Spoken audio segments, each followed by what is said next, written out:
Bismillahirrahmanirrahim. Assalamualaikum warahmatullahi wabarakatuh.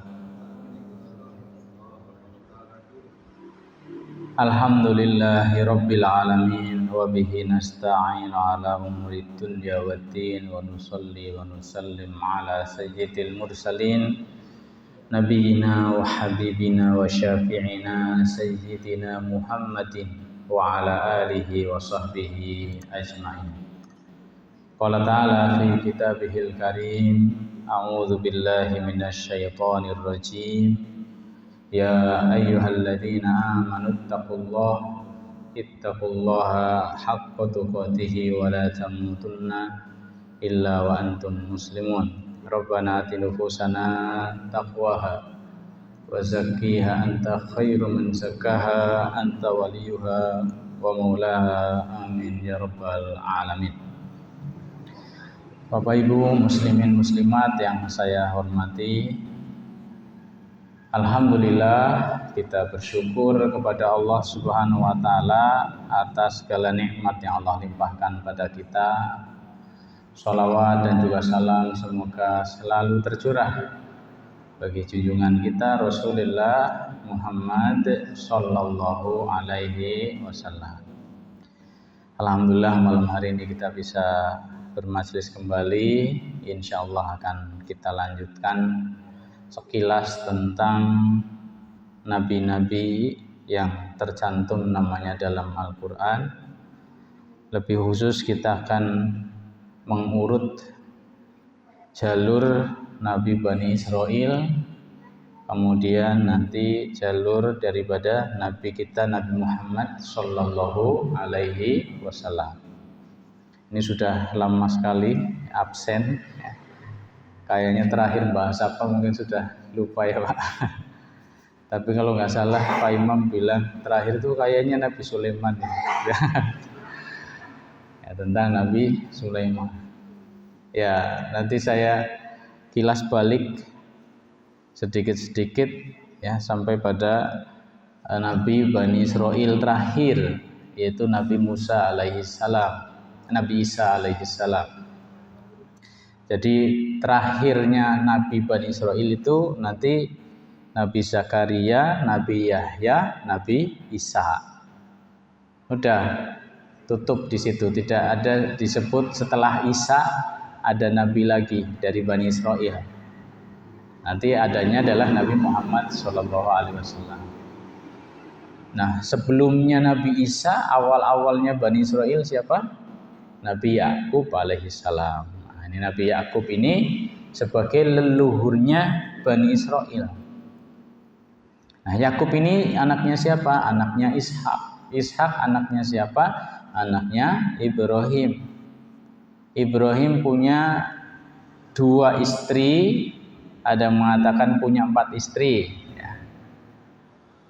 Tapi yang masyhur 2 istri kemudian 2 anak. Hajar melahirkan Ismail, Sarah melahirkan Ishak. Nah, ada lagi nanti disebutkan Madian, itu anaknya Ibrahim, ada yang mengatakan seperti itu. Wallahu a'lam bishawab. Madian itu di mana leluhurnya Syuaib ya, bapaknya Syuaib bin Madian di Arab ya. Wallahu a'lam bishawab. Ala kulli hal kita kenal Nabi Ibrahim adalah bapak para nabi. Artinya semua nabi setelah Nabi Ibrahim adalah berasal dari garis keturunan beliau. Termasuk Nabi Ayub. Nabi Ayub bukan keturunannya Nabi Yakub, bukan Bani Israel, tapi masih keturunannya Nabi Ibrahim dari jalur Ais, saudaranya Yakub.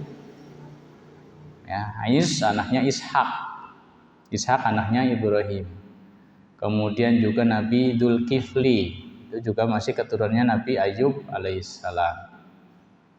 Nah, dari Nabi Ibrahim, kemudian Nabi Ishak, kemudian Nabi Yakub, kemudian Yakub punya 12 anak. Nanti yang jadi nabi langsung yaitu Nabi Yusuf alaihissalam. Ya, dari Nabi Yusuf alaihissalam nanti muncul lagi adalah Nabi Musa alaihissalam, Nabi Harun alaihissalam. Setelah Yusuf, ya, dari keturunannya ini. Lah, antara Nabi Yakub atau Nabi Ibrahim lah silahkan, sampai Nabi Dawud, Nabi Sulaiman, ya, itu ada nama-nama Nabi yang disebutkan. Nabi Lot itu sezaman dengan Nabi Ibrahim alaihissalam. Kemudian di zaman Ayub, di zaman Yakub nanti ada Nabi Ayub alaihissalam. Ya, kemudian nanti ada Nabi Musa, Nabi Harun, ya. Terus ada Nabi Dzulkifli, ada Nabi Dawud, ada Nabi Sulaiman.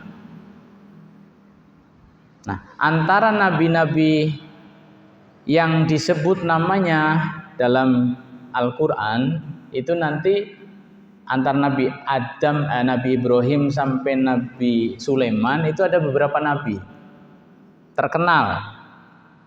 Di antaranya Nabi Yusha ibn Nun, kemudian Nabi Samuel, kemudian Nabi Haskil. Nah, itu nama-nama itu tidak disebut di dalam hadis apalagi Al-Quran, tapi disebut oleh para ahli sejarah dan juga tercantum dalam kitab-kitab Bani Israil. Ya, ada Nabi Yusha ibn Nun. Siapa Yusha ibn Nun ini? Setelah Nabi Musa alaihissalam. Jadi Musa alaihissalam berdakwah di tengah-tengah Bani Israil setelah keluar dari Mesir, itu didarati Gurun Sinai, tidak bisa masuk atau belum masuk ke Palestina. Itu selama 40 tahun. Ya, Nabi Harun meninggal, Nabi Musa meninggal, banyak kisah tentunya ya, itu sudah kita sebutkan. Kemudian penggantinya adalah Nabi Yusha ibn Nun. Nah, bersama Nabi Yusha ibn Nun nanti Bani Israil itu sudah ganti generasi. Artinya orang-orang yang dulu di Mesir itu sudah pada mati. Kebanyakan sekarang adalah anak-anak baru yang lahir di daerah Sinai itu. Pola pikirnya sudah berubah. Kalau Bani Israil zamannya Musa itu mereka pengecut, penakut, ya, suruh perang, buka Palestina nggak berani mereka. Bahkan minta agar Nabi Musa sendiri saja yang perang, ditemani sama Tuhannya. Tapi generasi setelah itu berubah. Kemudian Yusha sebagai pemimpinnya akhirnya berhasil bersama-sama Bani Israil menaklukkan Palestina. Hanya Palestina pun dikuasai oleh Bani Israil, dibersihkan dari orang-orang musyrik, orang-orang kafir. Nah, Yusha ibn Nun ini setelah menguasai wilayah Palestina tidak lama, sekitar 27 tahun disebutkan, beliau pun nanti meninggal dalam usia 127 tahun, ya, kurang lebih, wallahu a'lam. Nah, setelah itu siapa-siapa lagi? Ada Samuel, kemudian ada Haskial. Samuel ini nabi yang disebut-sebut dalam Al-Quran itu bersamaan dengan kisahnya Tolut. Ketika Bani Israil selalu diserang, teraniaya, dirampok, ya, menjadi target sasaran kejahatan orang-orang Kananiun, ya, orang-orang yang besar-besar, yaitu Jalut, ya, Raja Jalut. Maka mereka meminta kepada nabi yang ada saat itu, yaitu Nabi Samuel, agar diberi raja. Ya. Bagaimana kalau di tengah-tengah Bani Israil juga ada raja? Tujuannya apa? Memimpin kami untuk berperang, melawan penindasan. Akhirnya Allah pun kabulkan permintaan mereka. Allah pilih salah satu di antara mereka, namanya adalah Talut. Ketika mereka tahu bahwa yang dipilih jadi raja adalah Talut, mereka ingkar, tidak mau mengakui. Kenapa? Padahal mereka yang minta sendiri. Karena mereka menganggap bahwa Talut tidak layak, dari terah yang tidak layak jadi raja. Karena apa? 12 Bani Israel, suku Bani Israel itu yang menonjol dua, yaitu Lawai dengan Yahuda. Nanti Lawai ini banyak melahirkan para raja, para nabi, kemudian Yahuda banyak melahirkan para raja. Sementara Talut sendiri itu dari keturunannya Bunyamin. Ya, mereka awalnya menolak. Tapi kan ini pilihan Allah. Kemudian Nabi Samuel mengatakan bahwa Allah telah membekali Talut dengan kekuatan jasmani dan kekuatan ilmu. Kemudian dikuatkan lagi, Talut bisa mendapatkan tabut. Tabut itu kotak ajaib, ya. Kotak, ya kalau bahasa ini kotak keramat gitu. Kalau Bani Israel perang, kemudian kotak itu bersama mereka, biasanya berkah, perangnya selalu menang. Nah, saat itu kotak tabut itu hilang. Tapi di zaman Nabi Samuel, ya, kemudian adanya Talut, kotak itu ditemukan kembali oleh siapa? Ya, di situ disebutkan malaikat yang memberikannya kepada Talut. Ya, sehingga Bani Israel mempunyai spirit. Ketika tabut itu ada, insya Allah kita bisa menang. Ya.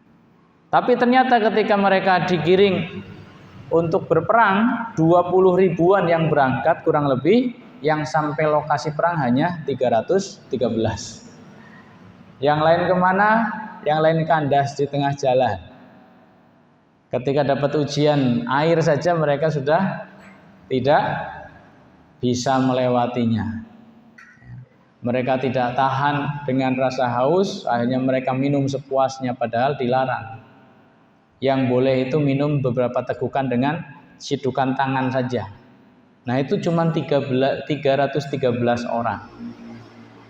Nah, 313 ini terus maju menghadapi Jalut. Terus di dalamnya ada Nabiullah kecil, ya, belum jadi nabi, namanya Daud. Alhamdulillah pasukan Talut berhasil menang melawan Jalut. Bahkan yang membunuh Jalut adalah Daud, anak yang masih kecil. Nah, terus kembalilah Bani Israel di bawah pimpinan Talut dan Nabi Samuel. Kemudian Daud tumbuh dewasa, menikah dengan putrinya Talut. Disebutkan ada sesuatu antara Daud dengan Talut. Artinya Talut kurang suka dengan Daud. Ya, merasa kepemimpinannya ada yang apa ya? Ya istilahnya matahari kembar itu seperti apa ya? Nah, kayak gitu. Kan gak enak ya. Ada sesuatu Talut terhadap Daud, tapi qadarullah kemudian Talut meninggal, akhirnya kerajaan itu pun dilanjutkan oleh Daud alaihissalam. Nah, dari Daud nanti ke Nabiullah Sulaiman alaihissalam. Nah, tadi tentang Nabi Yusha ibn Nun, kemudian ada Nabi Samuel, kemudian juga ada Nabi Haskial, ya, sebelum Daud, sebelum Sulaiman itu ada Nabi Haskial. Nah, Nabi Haskial ini nasabnya masih keturunannya disebutkan Yusuf, ya, turunnya Yusuf alaihissalam. Nah, beliau Nabi yang diutus ke Bani Israel yang sudah jadi bangkai. Jadi diutus di tengah-tengah umat yang sudah menjadi tulang belulang. Ini bagaimana ceritanya gitu. Suruh dakwah pada orang-orang yang sudah mati. Dalam surat Al-Baqarah disebutkan tentang orang-orang yang lari dari rumah mereka, menghindari kematian karena wabah taun. Kemudian ketika mereka lari, wahum ulufun hadarul maut, jumlahnya beribu-ribu. Ahli sejarah mengatakan jumlah mereka ada 4.000. Ya, mereka meninggalkan kampung demi menyelamatkan diri mereka dari taun atau wabah, ya, wabah penyakit yang sangat mematikan. Tapi ternyata mereka dimatikan juga oleh Allah Subhanahu wa taala. Nah, disebutkan sebelum mati mereka sempat membuat pagar agar jasad-jasad mereka tidak dimakan oleh binatang-binatang buas. Nah, Nabiullah Hazkil diutus kepada mereka. Nah, terus bagaimana? Wa qala lahumullahu mutu, mereka sudah mati. Summa ahyahum. Ya. Lalu Allah hidupkan kembali mereka. Jadi kisah-kisah orang mati kemudian dihidupkan lagi itu bukan hal yang asing zaman dulu itu. Contohnya Uzair. Uzair itu mati, ontanya mati, sudah jadi tulang belulang. Sekitar 100 tahun dimatikan, ya sudah jadi tulang belulang. Tapi Uzair dibangkitkan oleh Allah Subhanahu wa taala. Kemudian dia melihat bagaimana onta yang sudah jadi tulang belulang itu tersusun kembali berdiri. Dibalut oleh daging dan hidup seperti sedia kala. Itu kisahnya disebutkan oleh Al-Quran. Berarti bukan kisah yang mengada-ngada. Nah, kisah Nabi Hazkil juga seperti itu. Wahum ulufun disebutkan beribu-ribu. Kemudian ulama mengatakan, ahli sejarah 4.000 jumlah mereka. Ya, sudah mati semua, kemudian dihidupkan kembali oleh Allah Subhanahu wa taala. Nah, yang dakwah siapa? Nabi Hazkil. Ada kisah zamannya Nabi Ibrahim juga. Rabbi arini kaifa tuhyil mauta, ya Allah tunjukkan kepadaku bagaimana Engkau menghidupkan makhluk yang telah mati. Qala walam tu'min, kamu tidak percaya. Ya, bukan tidak percaya sih, biar yakin saja. Ambil 4 ekor burung, ya, dipotong, mati kan, ditaruh di 4 penjuru. Nah, di sana, di sana, di sana, di sana. Udah mati jelas. Tandain burungnya, ini warna hitam, ini warna putih, ini warna macam-macam misalnya. Ya, sudah jelas mati semua. Kemudian suruh dipanggil burung itu. Ternyata mereka datang, persis ya, burung-burung tadi yang sudah mati datang. Ini sudah mati, hidup kembali. Nabi Musa alaihissalam dalam kisah Baqarah, ketika ada orang kaya Yahudi yang dibunuh oleh keponakannya sendiri karena dia kebelet ingin dapat warisan. Dintenteni pamane orang mati-mati hari dipateni gitu. Nah, terus dia bikin hoax, bikin sandiwara. Dia sendiri yang mengumumkan pamannya ada yang membunuh padahal dirinya sendiri. Ya, akhirnya dengan Baqarah setelah memenuhi syarat macam-macam itu dapat mereka, kemudian diambil bagian dari tubuh lembu tadi, dipukulkan atau diapakan ya pada jasad tadi, ternyata bisa hidup kembali. Ya. Hidup kemudian bisa bicara, yang membunuhku adalah ini, ya, ponakanku. Sudah tugasnya selesai itu, kemudian dia dimatikan lagi. Nah, ini contoh-contoh, termasuk Ashabul Kahfi itu kan mirip ya. Orang 309 tahun coba di dalam gua dalam keadaan ditidurkan. Itu kan kayak mati itu. Ini nanti bisa bangun lagi. Ya, seperti sedia kala. Ifatifillah azanallahu wa yakum ajmain. Ini nanti disebutkan juga kalau di zaman umat Nabi SAW ada beberapa karomah. Ya, diantaranya ada karomah orang soleh yang dalam perjalanan di tengah padang pasir, kudanya mati. Kemudian kalau dia melanjutkan perjalanan seorang diri pasti nggak bisa.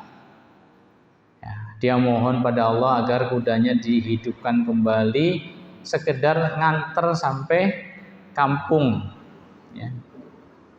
Hanya bisa hidup lagi itu kudanya, bisa nganter sampai kampung ya, sampai rumah. Nah setelah sampai rumah ya udah mati lagi ya, karena itu untuk menolong saja, itu karomah namanya.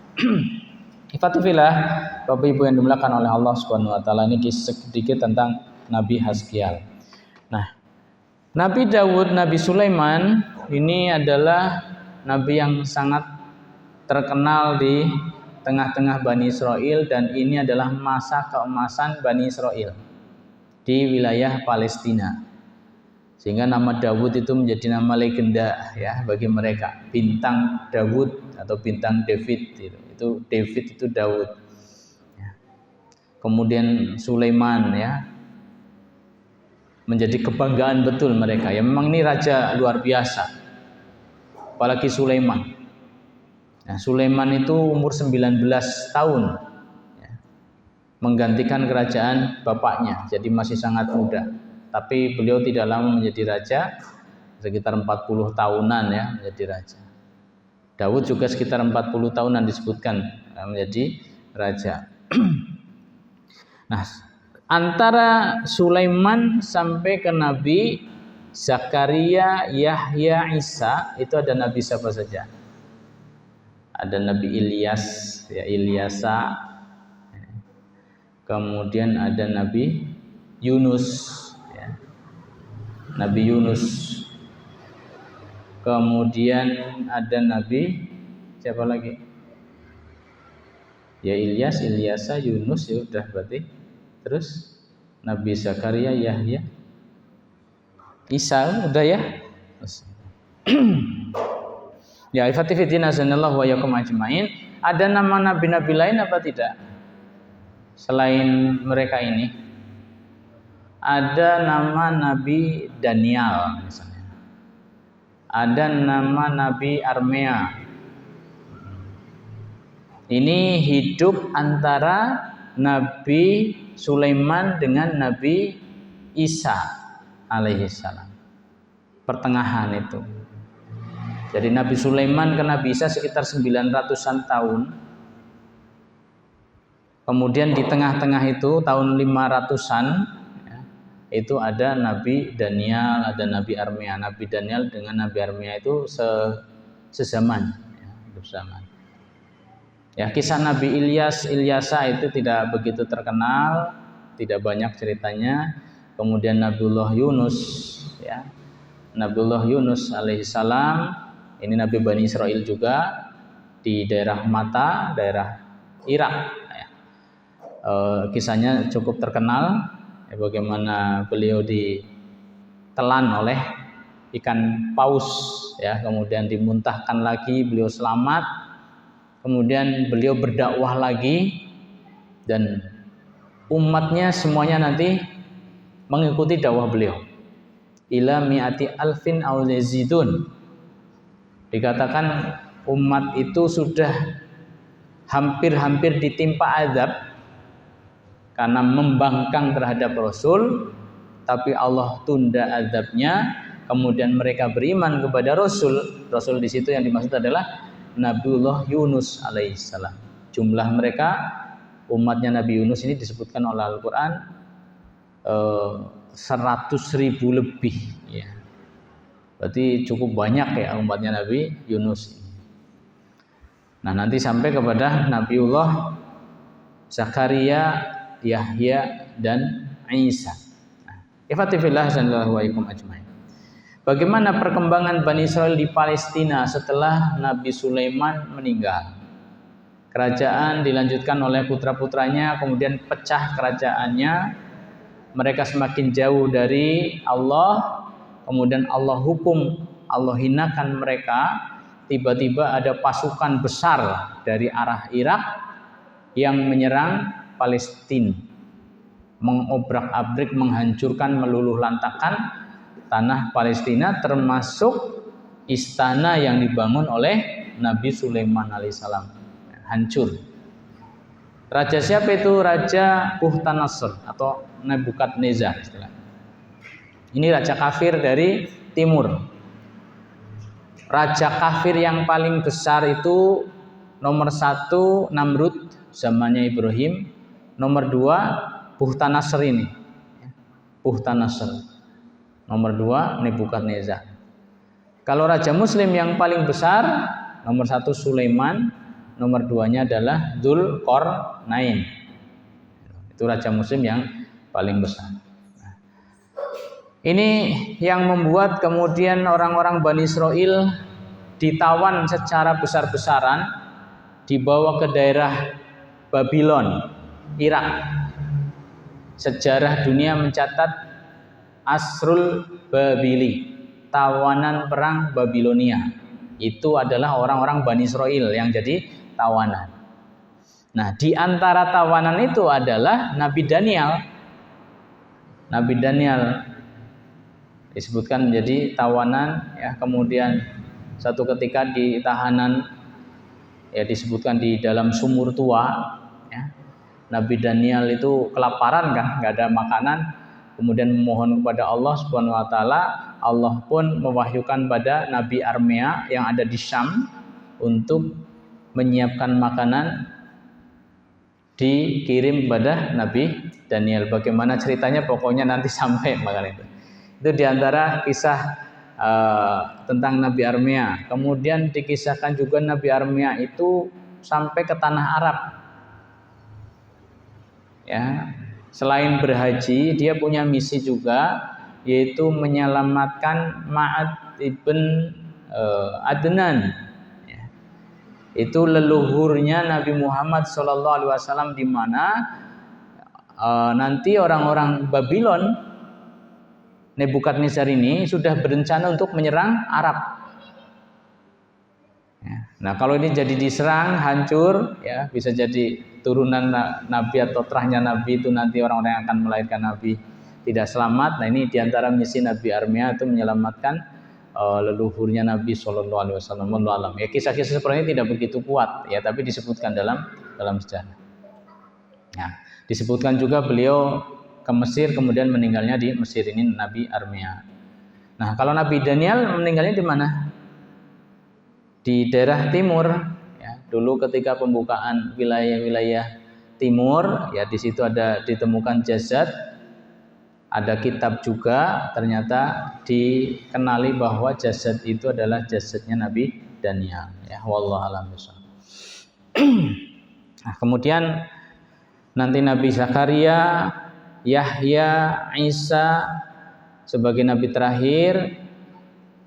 Kalau tadi Bani Israel diserang oleh Nebukadnezar, kemudian mereka hancur dan Bani Israel cerai-berai, ya. Ibaratnya Palestina sudah tidak dihuni lagi oleh mereka, tapi kemudian Nebukadnezar kerajaannya juga diserang oleh kerajaan Sirus yang agung. Ya, kerajaan ini, kerajaan Sirus itu dari Persia. Disebutkan ini raja muslim, raja bertauhid. Artinya yang disembah adalah Allah Subhanahu wa taala. Sirus yang agung. Maka ada yang mengatakan Sirus yang agung itulah Dzulqarnain. Ya, wallahu a'lam bishawab. Ada yang mengatakan seperti itu. Nah, ketika kerajaan Nebukadnezar dikalahkan oleh kerajaan Sirus yang agung, akhirnya orang-orang Yahudi diizinkan kembali untuk pulang ke Palestina. Mereka tidak punya kerajaan tapi bisa hidup di Palestina. Nah, kemudian lahirnya Nabi Zakaria, ya. Kemudian nanti Yahya, Isa, itu berarti setelah kepulangan leluhur mereka dari tawanan Babilonia. Tapi saat itu juga ketika mereka jahat kembali, Allah hinakan mereka. Allah kirim orang-orang dari Romawi, ya, untuk menyerang wilayah Palestina. Jadi kerajaan Romawi sempat menguasai sampai wilayah Palestina. Nah, saat itu Romawi agamanya apa? Agamanya ya paganisme, penyembah berhala. orang-orang Romawi. Kemudian nanti muncul Nabi Zakaria, Nabi Yahya, ini sangat dimusuhi oleh raja saat itu, Raja Herodes, ya. Sampai-sampai Nabi Zakaria dibunuh. Nabi Zakaria itu profesinya sebagai tukang kayu. Beliau tukang kayu. Beliau dibunuh. Ada versi yang mengatakan beliau sudah sembunyi di pohon kayu, ya, masuk ke pohon kayu, itu mukjizat berarti, tapi bajunya sempat terlihat, ya. Nanti iblis yang menunjukkan, akhirnya kayu itu digergaji sama orangnya sekali. Lah Nabi Yahya alaihissalam juga dibunuh oleh orang-orang saat itu, orang-orang kerajaan. Siapa yang meminta? Herodia. Herodia itu punya asmara dengan Herodes, pamannya sendiri. Itu pernikahan yang haram, dilarang oleh Nabi Yahya. Herodia merasa kepentingannya menjadi permaisuri atau menjadi istri raja terancam, maka dia minta agar maharnya nanti adalah kepalanya Yahya. Nabi Yahya dibunuh, kepalanya dijadikan mahar oleh Herodes untuk menikahi Herodia, ponakannya sendiri. Ini Nabi Yahya mati dibunuh. Nabi Zakaria disebutkan juga mati dibunuh. Nah, di situ ada Imran. Imran istrinya adalah Hannah. Disebutkan Hannah punya saudara dinikahi oleh Zakaria. Jadi antara Zakaria dengan Imran itu sama-sama dapat. Ya, intinya ini masih ada hubungan keluarga begitu. Nah, Imran dengan Hannah ini melahirkan seorang putri dalam usia tuanya, yaitu Maryam. Hannah sudah bersumpah untuk menjadikan anaknya yang dikandung sebagai abdi atau perawat Masjid Al-Aqsa. Tapi ternyata perempuan, dia meskipun perempuan tetap dipersembahkan untuk Allah. Itulah Maryam, kemudian dikenal sebagai perempuan suci. Dia tidak punya suami, tapi melahirkan seorang bayi dalam usia masih belasan. Jadi Maryam ketika melahirkan Isa itu usianya baru sekitar 11-an tahun. Ya, itu. Lahirlah Isa. Isa dengan Nabi Yahya itu umurnya cuma selisih sekitar 2 tahunan. Tapi Nabi Yahya sejak kecil sudah jadi nabi. Dan Nabi Yahya ini yang membaptis atau mensyahadatkan gitu ya, Nabi Isa alaihissalam. Disebutkan di Sungai Yordan. Jadi Nabi Isa dibaptis atau disyahadatkan oleh Nabi Yahya alaihissalam. Nah, Nabi Isa alaihissalam nanti terancam juga keselamatannya, sehingga beliau harus bersama Maryam hijrah, ya, ke wilayah disebutkan daerah Antioquia, wallahu alam bishawab, ya. Kemudian nanti hanya bisa kembali lagi, kemudian menjadi nabi, mendapat wahyu dan mendapat kitab suci sendiri, yaitu kitab Injil. Ya. Fatifillah azanallahu wa yakum ajmain. Nah, bagaimana kemudian perkembangan mereka setelah Yahudi Nasrani ini? Kan ada orang-orang Yahudi sebagai agama, kemudian muncul agama baru yaitu Nasrani yang dibawa oleh Nabi Isa alaihissalam. Mereka sama-sama Bani Israel. Dan yang dibawa oleh Nabi Isa dengan kitab suci Injil dan juga Taurat itu harusnya berlaku untuk mereka semua Bani Israel. Orang-orang yang mengikuti Taurat sekarang harus mengikuti Isa alaihissalam, tapi mereka tidak mau. Mereka bahkan membuat makar untuk membunuh Nabi Isa alaihissalam. Ini diantara karakter Yahudi atau Bani Israel. Mereka banyak membunuh para nabi. Nabi mereka sendiri, ya, mereka ingkari, mereka bunuh. Dalam satu hari disebutkan ada pernah 300 nabi yang dibunuh oleh mereka. Berarti nabi-nabi di mana-mana mungkin dikumpulin di penjara dulu, kemudian dieksekusi bareng-bareng. Bisa jadi kan kayak gitu. Kemudian ada satu tempat di Palestina, di sebuah batu besar. Di situ itu tempat eksekusi para nabi. Ada 70 nabi yang dieksekusi di batu tersebut. Sejarah mengatakan seperti itu. Ini tingkah laku nabi Bani Israil. Ya. Kemudian Yahudi sebagai agama tadi itu tidak hanya dianut oleh Bani Israil. Nanti ada orang-orang dari luar Bani Israil yang menganut agama Yahudi. Tapi Yahudi yang sebenarnya sudah melenceng. Nah, siapa mereka? Kalau di sejarah disebutkan suku ke-13. Kan suku Bani Israil cuma 12 ya. Nah, nanti orang-orang dari luar Bani Israil yang beragama Yahudi itu disebut sebagai suku Bani Israil ke-13. Mereka dari kaum Khazar atau yang dikenal dengan istilahnya Yahudi Ashkenazi, ya, orang-orang dari arah utara atau di bawah-bawahnya Rusia, itu orang-orang Yahudi Ashkenazi, Eropa Timur maksudnya. Wallahu a'lam bishawab. Nah, pada zaman penjajahan atau penguasaan Romawi atas tanah Palestina, ini orang-orang Bani Israil pun diusir. Karena mereka melakukan tindakan-tindakan yang merugikan kerajaan, ya, makar-makar, rencana-rencana jahat.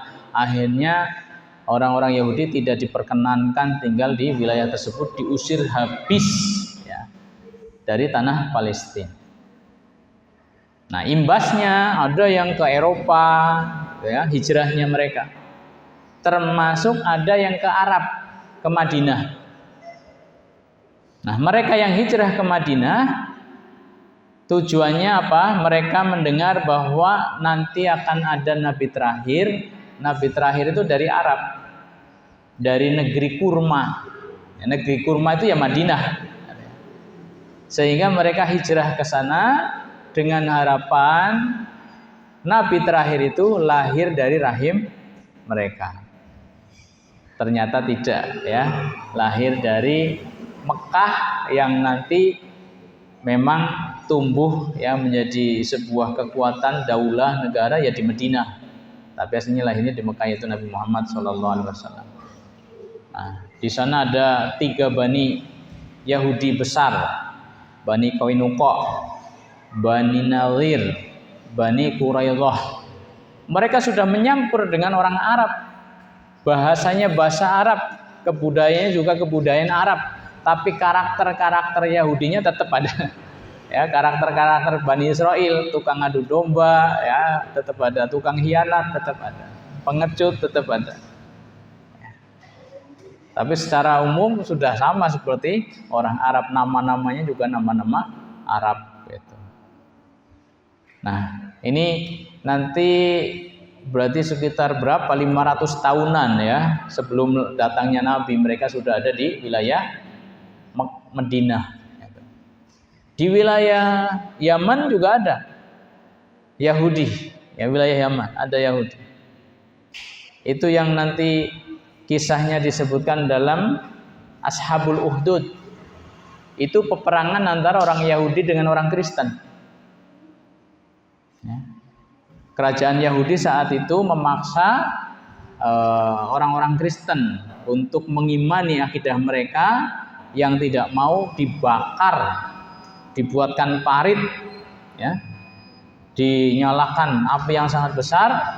Yang tidak mau mengikuti Yahudi kafir itu, mereka kan dimasukkan ke dalam parit. Ini kisahnya disebutkan dalam surat Al-Buruj, Ashabul Ukhdud. Itu peristiwanya sekitar 70 tahun sebelum lahirnya Nabi Muhammad Sallallahu Alaihi Wasallam. Bapak Ibu yang dimuliakan oleh Allah Subhanahu Wa Taala, ini sampai Isya saja.